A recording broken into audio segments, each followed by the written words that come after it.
कोल्हापूर जिल्ह्याचं राजकारण गेल्या काही दिवसापासून ज्या गोकुळच्या निवडणुकीभोवती फिरत होतं त्या निवडणूक प्रक्रियेला आज न्यायालयीन घडामोडीनं जबरदस्त धक्का दिलाय। एकीकडे सत्तेसाठी आखलेली काटेकोर रणनीती तर दुसरीकडे कायद्याच्या चौकटीत अडकलेले निर्णय। या संघर्षात अखेर न्यायालयाचा हात वरचढ ठरल्याचं चित्र आज स्पष्ट झाले। नमस्कार, मी सुरेखा आणि आपण पाहतात तारा न्यूज। गेल्या काही दिवसापासून दाखल झालेल्या याचिकेमुळे संपूर्ण वादाची सुरुवात झाली। 1200 वाढीव सभासदांच्या वैधतेवर प्रश्नचिन्ह उपस्थित करत त्यांनी आवश्यक निकष पूर्ण केलेले नाहीत, त्यामुळे त्यांना निवडणुकीत मतदानाचा अधिकार देऊ नये अशी ठाम भूमिका न्यायालयासमोर मांडण्यात आली। या याचिकेमुळे आधीच तापलेल्या राजकीय वातावरणात आणखीच तणाव निर्माण झाला।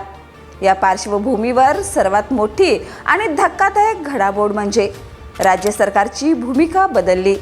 ज्या स्थगिती आदेशाच्या आधारे त्या 1200 संस्थांना संरक्षण देण्यात आलं होतं, तोच आदेश सरकारने न्यायालयात मागे घेतलाय। विशेष म्हणजे ही स्थगिती त्यावेळी दिली गेली होती जेव्हा लंपीसारख्या आजारामुळे आणि कोरोनाच्या परिस्थितीमुळे अनेक संस्थांना आवश्यक निकष पूर्ण करणं शक्य नव्हतं असा दावा करण्यात आला होता। त्या आधारावर तत्कालीन मंत्र्यांनी दिलेल्या पत्रामुळे अवसायक नेमण्याची प्रक्रिया थांबवण्यात आली होती।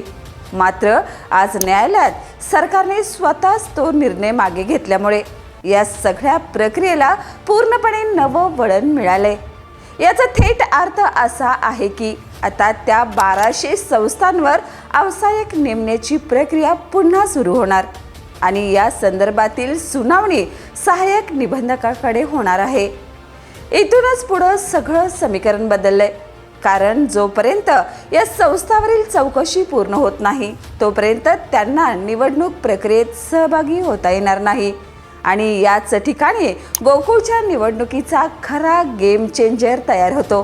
कारण या 1200 मतदारांच्या आधारावर काही गटांनी आपली ताकद वाढवण्याचं नियोजन केलं होतं। आता तेच मतदार अनिश्चिततेत गेल्यामुळे संपूर्ण सत्ता समीकरण कोलमडण्याच्या स्थितीत आलंय। या संस्थांवर असलेले आरोपही गंभीर आहेत।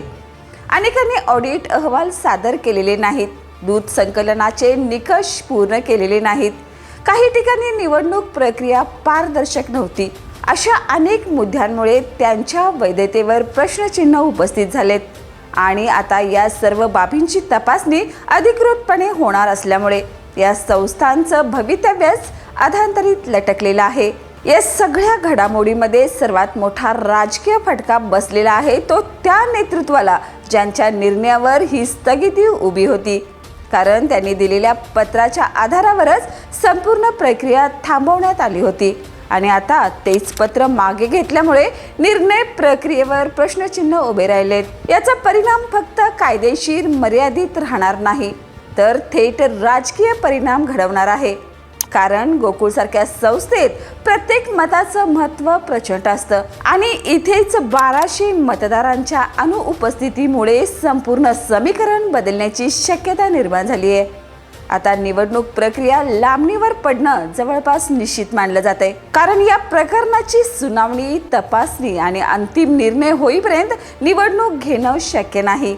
यामुळे पुढील काही महिने गोकुळचं राजकारण कोर्ट आणि प्रशासकीय कार्यालयाच्या भोवती फिरताना दिसणार आहे।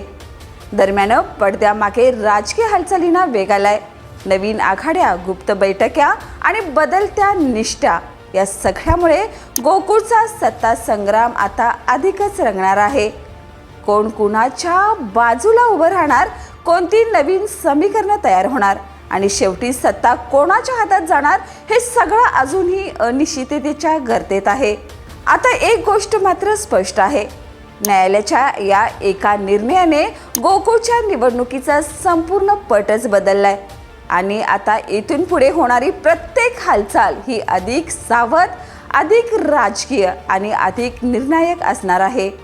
गोकुळचा हा सत्ता संग्राम आता केवळ निवडणूक राहिलेला नाही, तो बनलाय अस्तित्वाचा, प्रभावाचा आणि विश्वासार्हतेचा अंतिम लढा।